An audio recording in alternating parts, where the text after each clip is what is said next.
La première, c'est de rendre grâce à Dieu pour son ministère comme pape,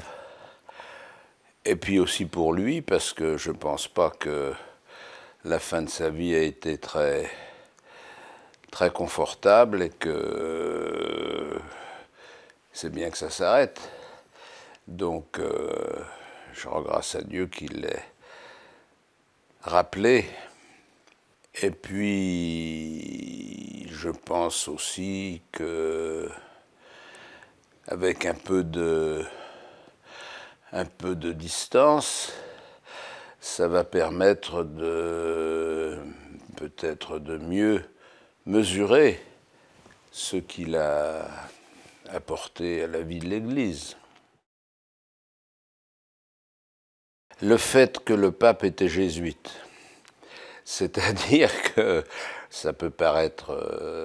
banal de dire ça, mais que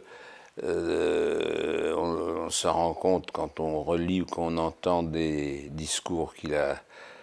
prononcés dans différentes occasions, on retrouve toujours dans l'articulation de fond, l'organisation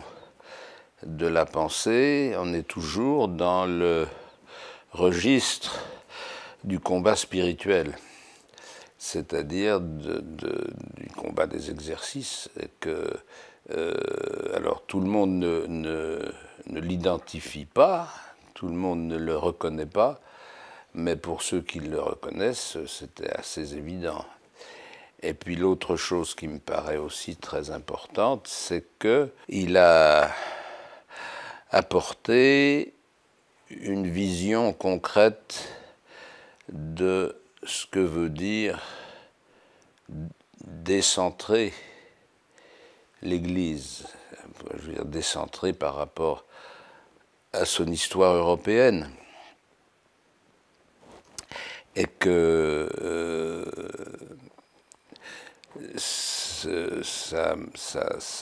son habitude, son penchant des périphéries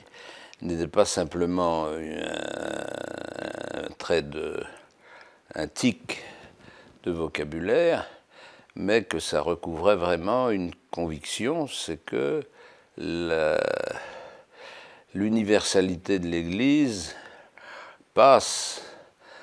par une communion, une coordination, une collaboration entre des cultures différentes.